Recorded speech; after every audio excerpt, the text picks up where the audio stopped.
ایک ڈاکٹر کے ساتھ بیٹھا تھا, اس نے مجھے کہا 40 تک آپ نے جو کھانا پینا نا کھا لیں, 40 کے بعد اس باڈی پر زیادہ زور نہ ڈالیں, باڈی کے ساتھ مستی نہ کریں. میں نے کہا اس سے کیا مراد ہے؟ بڑی کمال کی اس نے بات بتائی. کہتے ہیں وائس لوگوں کی وائس بات, بڑے پروفیسر ہے وہ. کہتے ہیں 40 تک جو ہے نا, 40 تک آپ جب پہنچتے ہیں آپ ہر چیز کے محور ہوتے ہیں, اپنی فیملی کا پلر آپ ہوتے ہیں.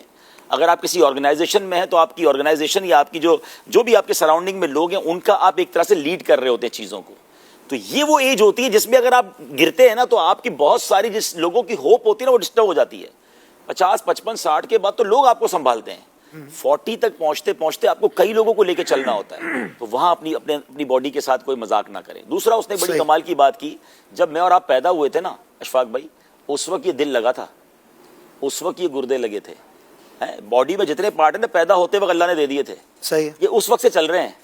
یہ 40-50 سال پرانی مشین ہو گئی ہے جس کی 40 سال عمر ہو گئی ہے. اب اس کو اور کتنا برڈن ڈالنا ہے, یہ ہم نہیں سوچ رہے ہوتے. ہماری گاڑی کے پارٹ 5-10 سال میں خراب ہو جاتے ہیں, چینج کرنی پڑتی ہے. یہ اللہ نے ہمیں کسی کی 40 سال عمر ہو گئی ہے, 50 عمر ہو گئی, اب یہ سوچ رہے 40 سال سے دل دھڑک ہی رہا ہے, گردے کام کر رہے ہیں, مینٹیننس پر ہے, باڈی کی تمام چیزیں تو کبھی غور ہی نہیں کیا ہم نے. اب اتنی پرانا پارٹ ہے یہ, اب کتنا لوڈ ڈالو گے اس پہ. اب کھانے پینے میں احتیاط کریں, زیادہ باڈی پہ برڈن نہ دیں, زیادہ ٹینس نہ لیں. یہ جو بندہ کولیپس ہوتا ہے نا اچانک, ہم نے دیکھا یار کچھ بھی نہیں تھا بندہ چلا گیا, اللہ اللہ, یہ وہی ہوتا ہے کہ آپ اپنے اس پارٹ پر 18 سال والا بوجھ ڈال رہے ہیں. یعنی 40 سال کے بعد بھی وہی کھانے کھا رہے ہیں جو 18 سال کے. اور نہیں کہ ہمارا ایک جملہ مشہور ہے لکڑ ہضم پتھر ہضم, وہ جوانی پہ چلتا ہے.